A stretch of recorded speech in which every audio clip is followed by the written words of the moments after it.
हिंदुस्तान को नरेंद्र मोदी जी पीछे ले जा रहे हैं। हिंदुस्तान में नरेंद्र मोदी जी नफरत फैला रहे हैं, डर फैला रहे हैं, और इससे देश का नुकसान होगा। देश का फायदा हो ही नहीं सकता। फायदा देश के दुश्मनों को होगा, फायदा चाइना को होगा, फायदा पाकिस्तान को होगा, मगर हिंदुस्तान को नहीं होगा। हिंदुस्तान में जितनी भी नफरत फैलेगी, जितना क्रोध फैलेगा, जितना डर फैलेगा, उतना हिंदुस्तान कमजोर होगा।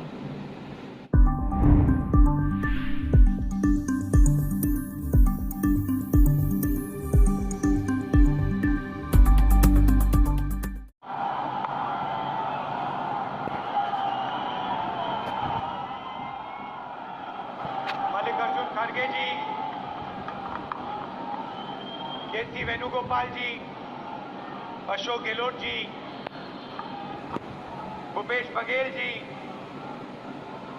पवन कुमार बंसल जी, अधीर रंजन चौधरी जी, शक्ति सिंह गोहिल जी, अनिल चौधरी जी, CWC members, PCC president, CLP leader, senior नेता और हमारी पार्टी के प्यारे कार्यकर्ता, भाई और बहनों, आप सबका यहाँ बहुत बहुत स्वागत, नमस्कार।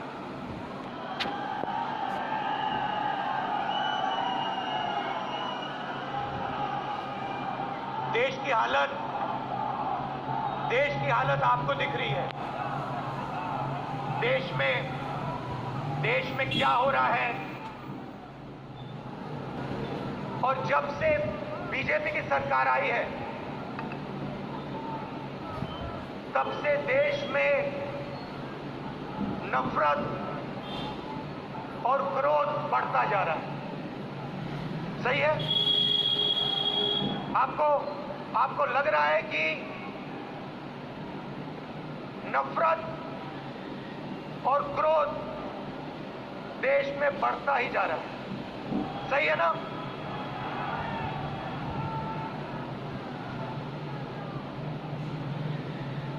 नफरत किसको होती है?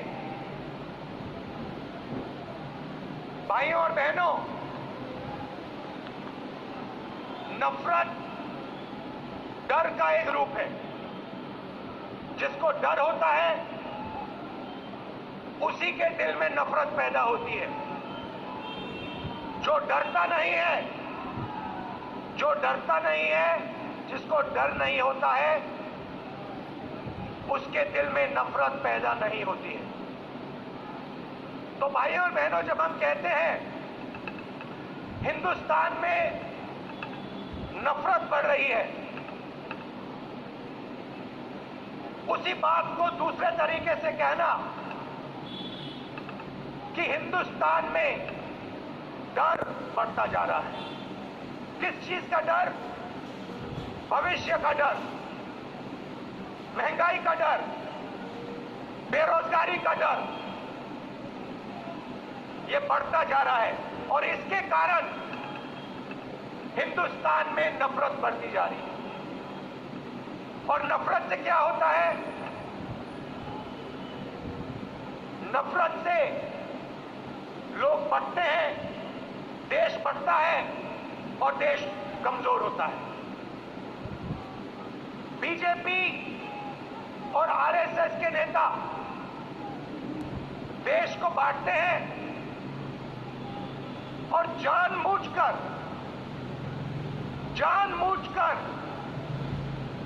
देश में भय पैदा करते हैं, लोगों को डराते हैं और नफरत पैदा करते हैं। अब सवाल उठता है, ये किसके लिए करते हैं और क्यों करते हैं? फायदा इस डर का, इस नफरत का फायदा किसको मिल रहा है? भाई और बहनों, क्या इस डर का फायदा, नफरत का फायदा हिंदुस्तान के गरीब आदमी को मिल रहा है? पिछले 8 सालों में आप मुझे बता दीजिए, हिंदुस्तान के गरीब आदमी को, किसान को, मजदूर को, छोटे दुकानदार को नरेंद्र मोदी जी की सरकार ने क्या फायदा दिया?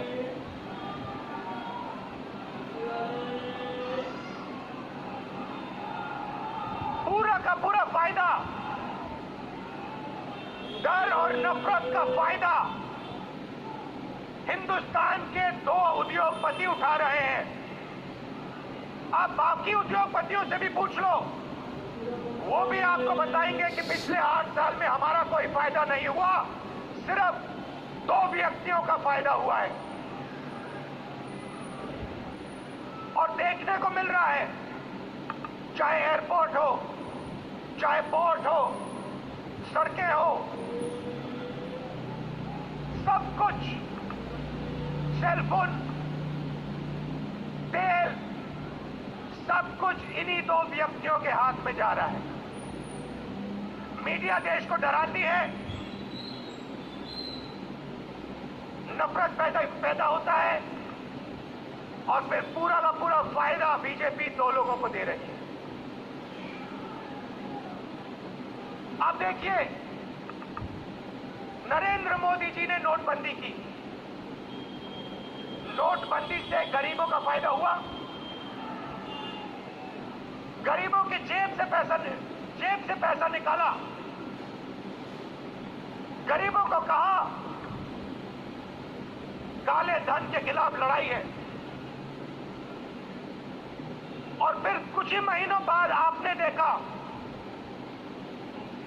कि जो आपके जेब में से पैसा निकाला गया था, लाखों करोड़ रुपए, देश के सबसे बड़े उद्योगपतियों का कर्जा माफ किया गया। किसान का कर्जा माफ नहीं करेंगे, किसान के खिलाफ 3 काले कानून लाएंगे, कहेंगे कि ये कानून किसानों के फायदे के लिए है। अगर किसानों के फायदे के लिए है तो फिर पूरे देश में किसान क्यों खड़ा है, सड़कों पे क्यों उतरा है और आपके खिलाफ क्यों खड़ा है? ये 3 कानून किसानों के लिए नहीं थे, ये 3 कानून उन्हीं 2 उद्योगपतियों के लिए थे। और हिंदुस्तान के किसान को ये बात एकदम समझ आ गई, इसलिए हिंदुस्तान का कानून, हिंदुस्तान का किसान सड़क पे आके खड़ा हो गया और उसने नरेंद्र मोदी जी को अपनी शक्ति दिखा दी। और जब नरेंद्र मोदी जी को पता लगा कि हिंदुस्तान के किसान की शक्ति मेरे खिलाफ खड़ी है, तो नरेंद्र मोदी जी ने वहीं कानून रद्द कर दिया। यही बात जीएसटी के साथ हुई।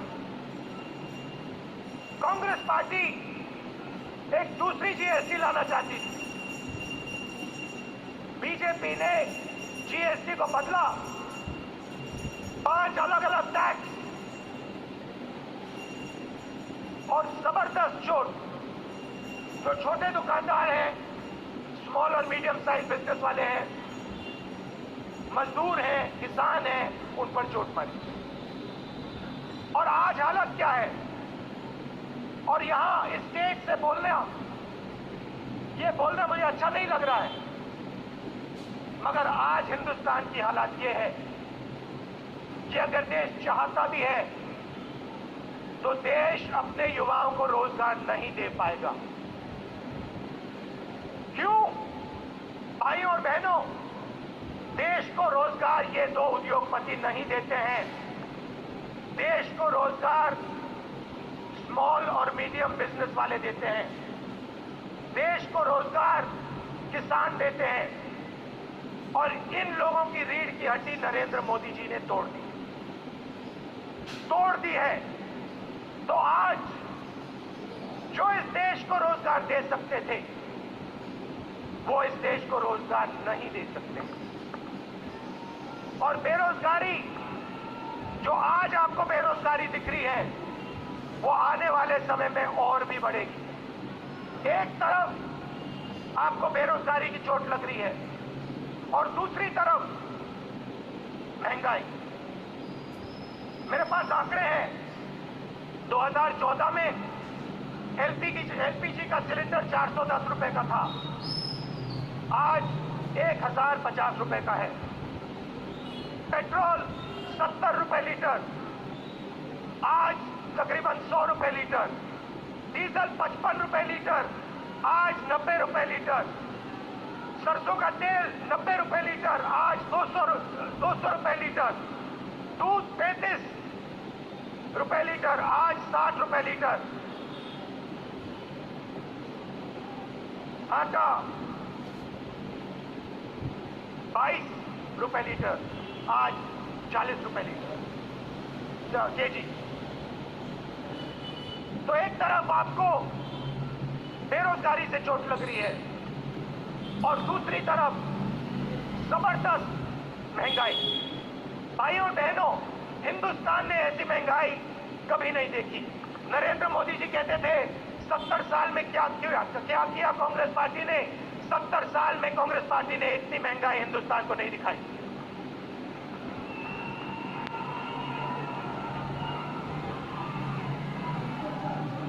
तो हिंदुस्तान बहुत दर्द सह रहा है। और जब विपक्ष इन बातों को पार्लियामेंट में उठाना चाहती है तो नरेंद्र मोदी जी और उनकी सरकार विपक्ष को पार्लियामेंट में बोलने नहीं देती। चाहे किसानों का मुद्दा हो, चाहे चाइना का आक्रमण जो हुआ उसकी बात करना चाहे, बेरोजगारी की बात करना चाहे, महंगाई की बात करना चाहे, हम नहीं कर सकते, पार्लियामेंट में नहीं कर सकते। और आप देखिए कि यहां हमारे मीडिया के मित्र हैं, इनका काम जो जनता के मुद्दे हैं उनको उठाने का होता है, मगर ये भी अपना काम नहीं करते हैं। 24 घंटा ये कैसे करेंगे? ये मीडिया उन्हीं दो उद्योगपतियों का मीडिया है। पूरा का पूरा मीडिया उन्हीं दो उद्योगपतियों के हाथ में है। तो सच्चाई कैसे दिखेगी? सच्चाई कैसे सुनाई देगी? और जनता को सब मालूम है। जनता घर में टीवी ऑन करती है और जनता जानती है कि टीवी किसका है और टीवी किसके लिए काम कर रहा है। टीवी दो उद्योगपतियों का है, अखबार दो उद्योगपतियों के हैं, और ये दो उद्योगपति नरेंद्र मोदी के लिए 24 घंटा काम करते हैं और नरेंद्र मोदी जी इनके लिए 24 घंटा काम करते हैं। देश में बेरोजगारी, देश में महंगाई और देश का पूरा धन दो उद्योगपतियों के हाथ में। एक तरफ मीडिया का कंट्रोल, दूसरे तरफ प्रधानमंत्री पे कंट्रोल।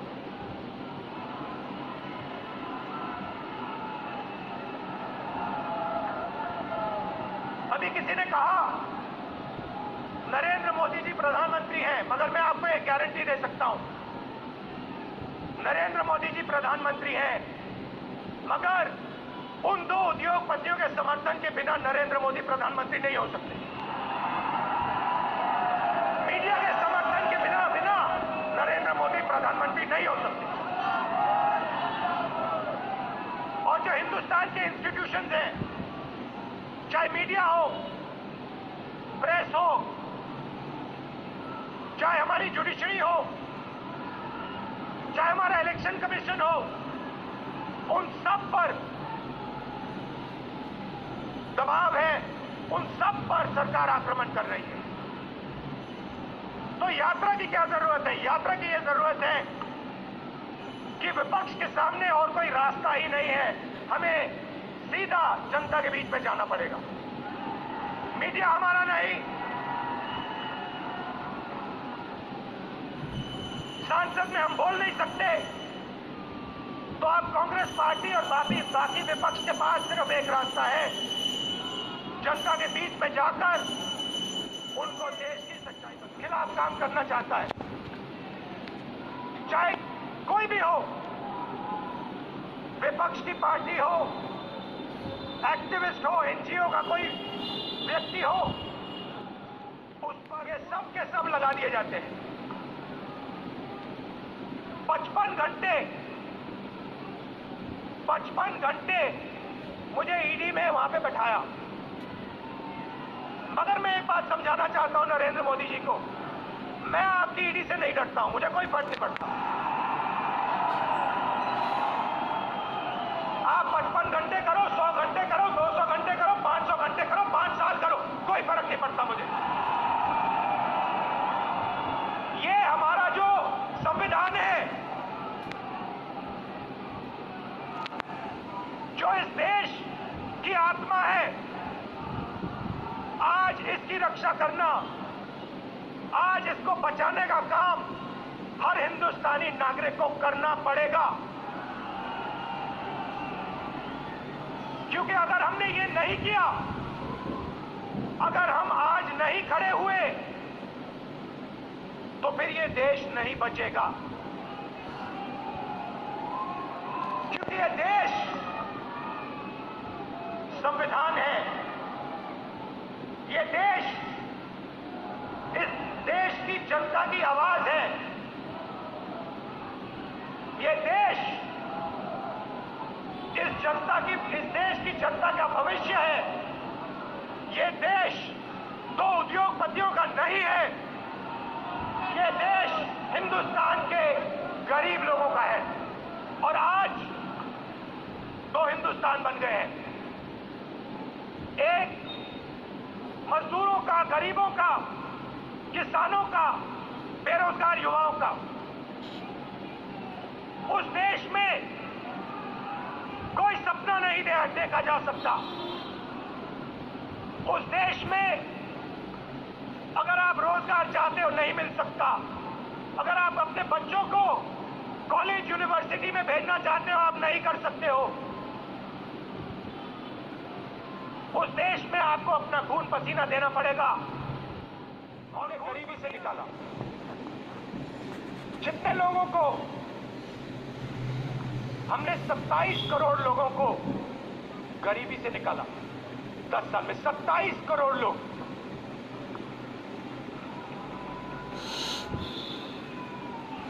भोजन का अधिकार, मनरेगा, कर्जा माफी, इन औजारों से हमने 27 करोड़ लोगों को 10 साल में गरीबी से निकाला। भाई और बहनों, पिछले 8 साल में नरेंद्र मोदी ने 23 करोड़ लोगों को वापस गरीबी में डाल दिया है। तो जो हमने काम किया 10 साल में, उन्होंने 8 साल में खत्म कर दिया। और फिर जाके भाषण देते हैं, प्रगति की बात करते हैं, न्यू इंडिया की बात करते हैं, मेक इन इंडिया की बात करते हैं, कहते हैं कि हिंदुस्तान बदल गया। हिंदुस्तान को नरेंद्र मोदी जी पीछे ले जा रहे हैं। हिंदुस्तान में नरेंद्र मोदी जी नफरत फैला रहे हैं, डर फैला रहे हैं, और इससे देश का नुकसान होगा, देश का फायदा हो ही नहीं सकता। फायदा देश के दुश्मनों को होगा, फायदा चाइना को होगा, फायदा पाकिस्तान को होगा, मगर हिंदुस्तान को नहीं होगा। हिंदुस्तान में जितनी भी नफरत फैलेगी, जितना क्रोध फैलेगा, जितना डर फैलेगा, उतना हिंदुस्तान कमजोर होगा। और पिछले 8 सालों में नरेंद्र मोदी जी ने हिंदुस्तान को कमजोर करने का काम किया है। जो हमारी आर्थिक शक्ति थी उसको खत्म किया। बेरोजगारी, 40 साल से सबसे ज्यादा बेरोजगारी आज हिंदुस्तान में, वो नरेंद्र मोदी जी की देन है। मैं आपसे पूछना चाहता हूं, क्या महंगाई से, बेरोजगारी से, नफरत से देश मजबूत होता है क्या? कौन सी दुनिया में नफरत, बेरोजगारी, महंगाई से देश मजबूत होता है, देश कमजोर होता है। और नरेंद्र मोदी जी और बीजेपी देश को कमजोर करने का काम कर रहे हैं। कांग्रेस पार्टी देश को जोड़ती है, हम नफरत मिटाते हैं, हटाते हैं। और जब नफरत मिटती है, खत्म होती है, जब डर कम होता है, तब हिंदुस्तान तेजी से आगे बढ़ता है। हमने ये करके दिखाया है, सालों करके दिखाया है। तो ये मैं आपको कहना चाहता था। कांग्रेस कार्यकर्ताओं को मैं धन्यवाद करना चाहता हूं। आप हमारी विचारधारा के लिए लड़ते हो, आप हिंदुस्तान के लिए लड़ते हो, आप संविधान के लिए लड़ते हो, आप अपना खून, अपना पसीना। और आपको कहना चाहता हूं कि कांग्रेस पार्टी का कार्यकर्ता ही देश को बचा सकता है। कांग्रेस पार्टी की विचारधारा देश को प्रगति के पथ पे ला सकती है। हमारे लिए सरकार ने, जैसे मैंने कहा, रास्ते बंद कर दिए हैं। पार्लियामेंट का रास्ता बंद कर दिया। संसद में कांग्रेस पार्टी या विपक्ष के लोग भाषण कर ही नहीं सकते, हमारा माइक ऑफ हो जाता है। और किसी भी मुद्दे पे हम चाइना के आक्रमण पे बात करना चाहते हैं, नहीं कर सकते। बेरोजगारी के बात पे बात करना चाहते हैं, नहीं कर सकते। महंगाई पे बात करना चाहते हैं, नहीं कर सकते। वो रास्ता बंद है। जो हमारे इंस्टीट्यूशंस हैं, चाहे वो मीडिया हो, चाहे वो इलेक्शन कमीशन हो, जुडिशरी हो, मैंने कहा उन पर आक्रमण है, उन पर दबाव है। तो हमारे लिए सबके सब रास्ते बंद है, एक ही रास्ता बचा है। और वो रास्ता हमें सबसे अच्छा लगता है। जनता के बीच में जाकर, सीधा जनता के बीच में जाकर जनता को जो देश की सच्चाई है वो बताना, और जो जनता के दिल में है उसको गहराई से सुनना और समझना। इसीलिए कांग्रेस पार्टी भारत जोड़ो यात्रा शुरू कर रही है।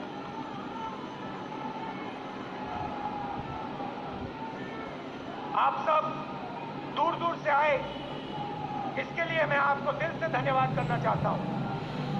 विचारधारा की लड़ाई है और कांग्रेस पार्टी की विचारधारा और जो हमारे सब विपक्ष की पार्टियां हैं मिलकर बीजेपी और आरएसएस की विचारधारा को हराएंगे। बहुत बहुत धन्यवाद। नमस्कार। जय हिंद। धन्यवाद। और अंत में राहुल जी के संदेश के साथ मैं आपसे आग्रह करूंगा, इस प्रण संकल्प के साथ हम लोग जाएंगे। इस देश के अंदर नफरत के खिलाफ, महंगाई के खिलाफ राहुल जी का जो आह्वान है, इस मुल्क से उसको मिटाना है। और भारत जोड़ने के संकल्प के साथ कांग्रेस का नेतृत्व ये यात्रा निकालेगा। तो मंच पर आसीन तमाम शीर्ष नेताओं का, आदरणीय राहुल जी का मैं तहे दिल से दिल्ली कांग्रेस के तौर पर और कांग्रेस परिवार के आधार पर मैं तमाम कांग्रेस जन का, देश के कोने कोने से आए कांग्रेस परिवार के साथियों का पुनः अभिनंदन करता हूं और आप सभी का धन्यवाद करता हूं इस संकल्प के साथ कि राहुल जी का दिशा निर्देश हमें एक नई ऊर्जा देगा और इस सरकार को हम एक बार फिर झुकाने का काम करेंगे। बहुत बहुत धन्यवाद। जय हिंद, जय कांग्रेस। कांग्रेस पार्टी जिंदाबाद, राहुल गांधी जिंदाबाद, सोनिया गांधी जिंदाबाद, सोनिया गांधी जिंदाबाद।